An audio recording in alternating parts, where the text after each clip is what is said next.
আপারা ভাইয়েরা, যখন নাকি ভাই বোন কথা বলে তখন আল্লাহ সুবহানাল্লাহ তাআলা ফেরেশতাদের বলে সময়কে থামিয়ে দাও, সময়কে থামিয়ে দাও। এই এক সম্পর্ক, যে সম্পর্কটা দুনিয়াতেই সীমাবদ্ধ থাকবে।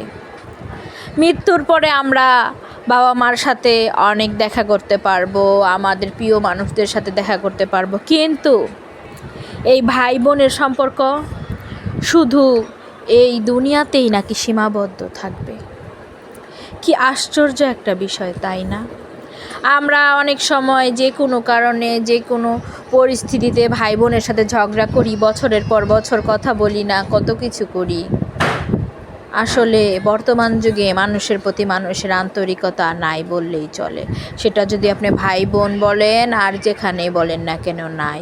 আর আমাদের পাইলট তৌকির আহমেদ সাগর ভাই যে মারা গেল, সে ভাইটা, যার ভাই মারা গেল, সে কিন্তু তার ভাইকে হারালো। দুনিয়ার বুকে সে কিন্তু আর ভাইকে ফিরে পাবে না, হাজার চেষ্টা করলেও ফিরে পাবে না। আর আখিরাত বা পরকালের কথা তো বাদই দিলাম, সেখানে নাকি ভাই বোনের কোনো সম্পর্ক বা ভাই বোনের সাথে কখনোই কোনো দিন দেখা হবে না। একবার ভেবে দেখেছেন তৌকির আহমেদ ভাইয়ের বোনের কথা? সে কি হারালো? তারা এক ভাই এক বোন ছিল, সে তার ভাইকে হারালো চিরদিনের জন্য।